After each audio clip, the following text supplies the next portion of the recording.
Muito bem, pessoal.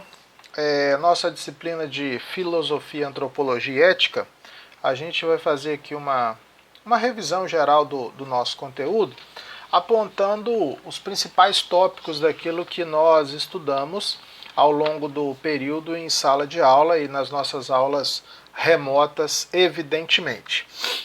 Então, assim, o nosso assunto geral, né, a nossa discussão geral é sobre ética, moral e os elementos da educação, ou de que maneira a educação pode influenciar no cenário ético, beleza? Então esse é o nosso pano de fundo. Então, para a gente começar a nossa discussão aí sobre o assunto, o primeiro conceito que nós discutimos, e ele está fundamentado lá naquele artigo intitulado Ética, Educação e Cidadania, do professor Marconi Pequeno, ele traz para nós, né, ele remete para nós um conceito importante, né, um conceito fundamental sobre a questão da ética e da moral. Né? Então, esse artigo é extremamente importante para a nossa reflexão e ele vai ele vai completar, ou ele vai ser uma referência bacana, juntamente com aquele debate entre os professores Clóvis de Barros Filho e o professor Mário Sérgio Cortella, né, que é um documentário produzido pela TV Cultura, né, um programa do Café Filosófico. Então, dentro dessa ideia do artigo do Marconi Pequeno e do vídeo do debate entre Cortella e o Barros Filho, né, a gente consegue estabelecer de maneira bem clara, bem contundente, um conceito de ética e de moral. No nosso cotidiano, a palavra ética ela acaba sendo usada de uma maneira assim muito senso comum, assim, muito sem fundamentação, né? Qualquer coisa se fala assim, isso é falta de ética, ou isso não é ético fazer isso, e etc, etc. Mas o que é ética para a filosofia? Então, a gente pode resumir, a partir da leitura e do debate, né, apresentado no programa Café Filosófico, que a ética nada mais é, ou é muita coisa, mas a ética nada mais é do que uma reflexão, uma escolha do indivíduo diante dos fatos que lhe são postos, dentro daquilo que lhe é colocado. Então, todos nós, no nosso cotidiano, somos submetidos a uma série de decisões que a gente precisa tomar. Essas decisões implicam de nós um caráter ético. Essas decisões nos impelem a gente ter uma postura que é o que nós chamamos de ética, de maneira geral. Então, assim, para a gente compreender isso, é extremamente importante a leitura do artigo, que está disponível no portal de vocês, e assistir ao programa Café Filosófico entre Cortella e Clóvis de Barros Filho, que está disponível também lá no nosso portal. Então, a ética é uma atitude reflexiva do indivíduo frente aos fatos. Né? As escolhas que nós fazemos, elas partem dos princípios que nós temos, sendo estes princípios éticos. O que vem a ser a moral dentro desse processo? Na verdade, a moral se caracteriza por um conjunto de regras e valores que determinam a conduta do indivíduo. Então, esse elemento é básico, isso está lá no artigo do professor Marconi Pequeno. No vídeo entre Cortella e Clóvis, eles vão dar um ponto além disso que o professor Marconi apresenta no artigo, que a ética, né, ela se relaciona com esses elementos da escolha, mas fundamentalmente a ética refere-se ao nosso princípio da liberdade. Então, a nossa liberdade de escolha. Essa liberdade de escolha ela muda ao longo do tempo. E isso também é algo que nos diferencia, né, dos animais, ou dos outros animais. Né? Tem um exemplo que é colocado no vídeo que é fantástico, quando eles fazem uma análise, é o professor Clóvis que faz isso, ele faz uma análise do funcionamento de um formigueiro. né? É uma sociedade ordenada. Um formigueiro é o mesmo desde a Idade Média até hoje, sendo que a nossa sociedade, ao longo do tempo, ela se transformou.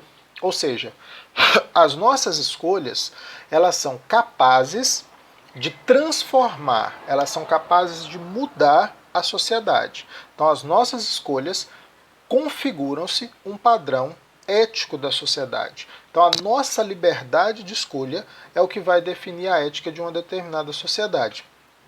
A moral nesse conceito, né, nessa concepção, essa relação com a ética, a moral é aquilo que é aceitável dentro de uma determinada sociedade. A moral, ela muda de tempos em tempos, de acordo com cada sociedade e cada cultura. Então, a ética, ela não é universal. Assim como a moral também não é um valor universal. Ela é mutável, ela se transforma no tempo e no espaço.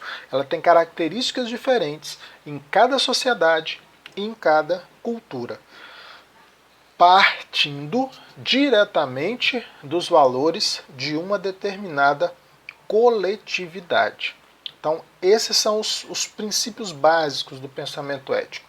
A ética refere-se à escolha, refere-se à nossa liberdade de escolha.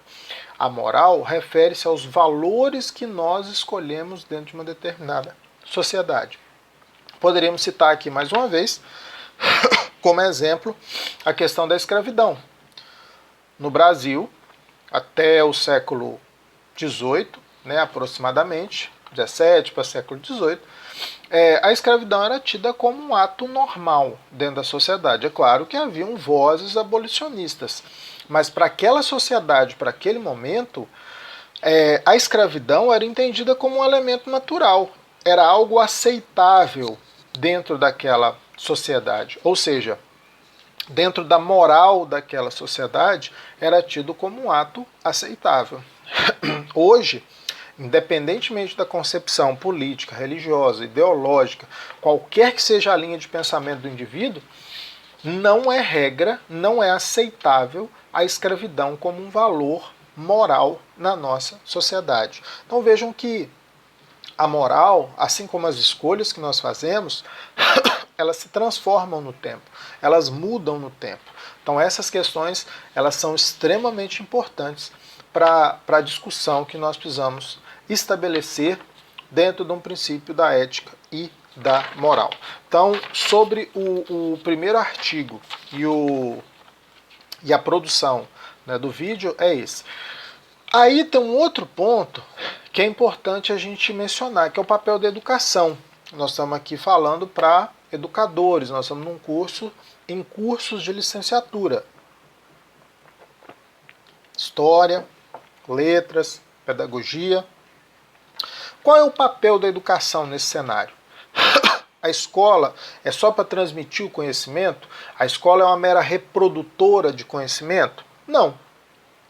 É papel da escola, e aí o autor argumenta isso dentro do seu artigo, é papel da escola refletir sobre esse cenário que se coloca no cotidiano.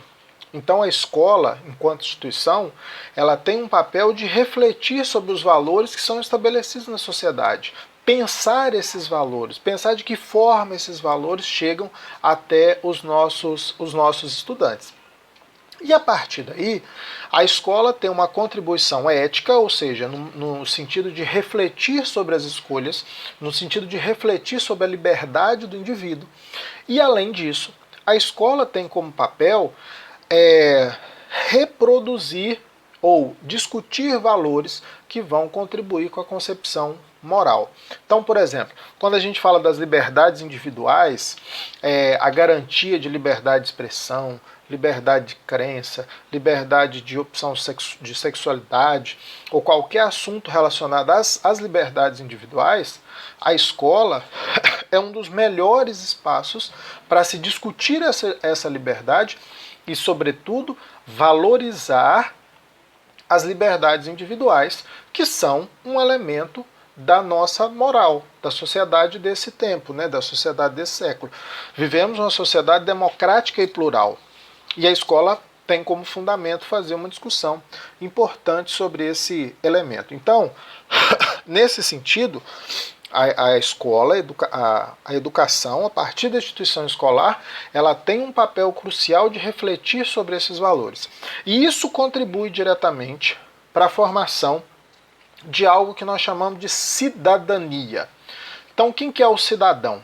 O cidadão é um indivíduo que convive em sociedade, convive num conjunto social e que trabalha para que essa sociedade seja justa, que atenda aos princípios de igualdade, no sentido amplo da lei, tá? E aí não estamos falando aqui do sentido socialista ou marxista do termo, de igualdade econômica, mas igualdade de todos perante a lei, e socialmente falando, ao princípio da equidade, ou seja, todos os indivíduos precisam ter acesso às suas necessidades, sendo essas necessidades econômicas, de moradia, de alimentação, de educação, e equidade nas suas necessidades que são espirituais, sociais e morais, né? A liberdade de expressão, liberdade de crença, enfim, todos esses valores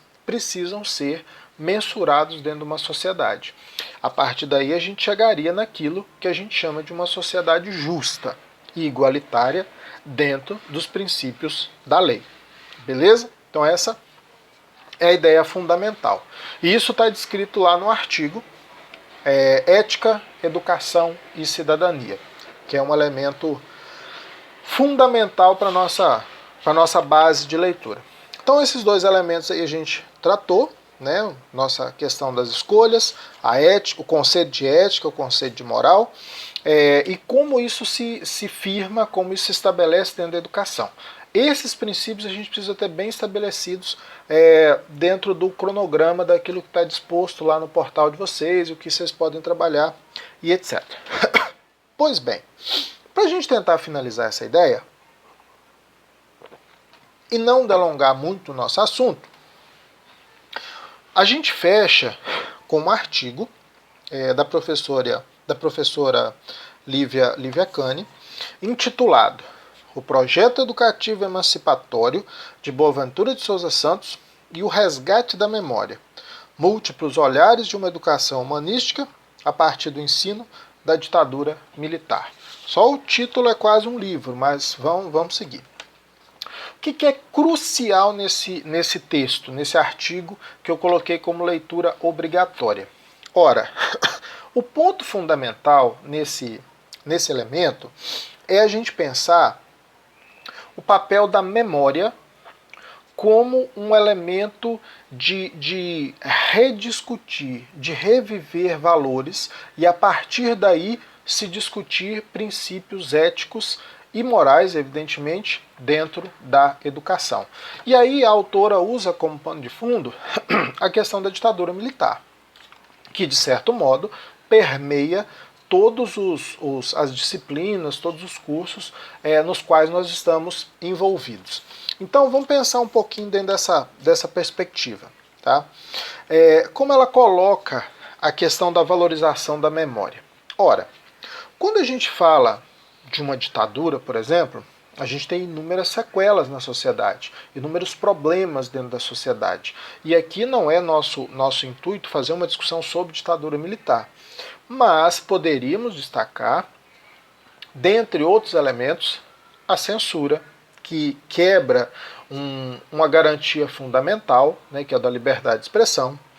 Poderíamos destacar a questão da desigualdade social, que se intensificou durante o período denominado ditadura militar no Brasil. Poderíamos destacar a questão do sistema, né, o modelo político estabelecido, que não permitia a participação do indivíduo na política social. Isso também é uma quebra dos valores democráticos, é uma quebra dos valores referentes à liberdade de expressão e à garantia das liberdades individuais de cada cidadão, de cada indivíduo. Ora, se nós temos todos esses elementos que se apresentam como quebra desses valores, né, a censura, por exemplo, nas artes, na literatura, né, na produção acadêmica, enfim. Se todos esses elementos quebram uma ordem democrática, quebram a ordem do valor humano, do valor do indivíduo, nós temos aí um problema social. Esse problema social só é discutido à luz da memória, à luz da discussão de pessoas que vivenciaram, de relatos, de livros, de textos, de vídeos, etc. A partir do momento que a gente consegue fazer esse resgate da memória, a gente vai conseguir rediscutir valores que são éticos, as nossas escolhas. Será que uma ditadura de fato produz elementos positivos e benéficos a uma sociedade? Como algumas pessoas às vezes apontam, isso é uma discussão importante para se estabelecer no hall de uma sala de aula. Será que uma ditadura, de fato, contribuiria para o fortalecimento da arte, da literatura, da produção acadêmica? Esses valores eles precisam ser discutidos dentro do âmbito escolar, do ambiente escolar. E, consequentemente, a partir daí, colocar o aluno dentro de uma concepção onde ele possa utilizar a sua liberdade de escolha, a sua liberdade de discussão, a sua liberdade de opinião para refletir sobre esses valores que são trazidos à memória do estudante através de todos esses mecanismos que a gente destacou, né? O relato oral, o filme, o vídeo, notícia de jornal, enfim, as múltiplas formas que a gente poderia utilizar. A partir dessa discussão, a partir desse elemento, a autora destaca então que é possível se fazer uma educação humanizada. E aí ela usa como referência principal o Boaventura de Souza Santos, que é um sociólogo português, e o Paulo Freire, né, conhecido de todos nós, que é um educador brasileiro lido no mundo todo. Então, essas reflexões, elas são importantes para a concepção, para a construção de um pensamento ético e, consequentemente, um pensamento para a liberdade produzido dentro da escola. Então, para a gente finalizar esse momento e não delongar muito, eu queria ressaltar com vocês a leitura do artigo Ética, Educação e Cidadania. Ele é fundamental para a reflexão que nós estamos fazendo aqui, e esse artigo precisa ser lido fazendo um link com o debate entre professor Clóvis e professor Cortella. Então, esses dois materiais aí, eles estão muito relacionados. Por último, trazendo para a nossa realidade e para um elemento mais prático, né, de como isso pode chegar até a escola, de como isso pode chegar na sala de aula, a leitura do artigo da professora Lívia Cane, que fala de um projeto educativo emancipatório a partir do pensamento do sociólogo Boaventura de Souza Santos. Então esse é o nossa espinha dorsal da avaliação, vamos dizer assim. Espero que vocês consigam estudar, espero que tenha sido útil essa rápida revisão de conteúdo que nós fizemos aqui e que possa contribuir para o seu conhecimento e seu aprofundamento no assunto. Valeu!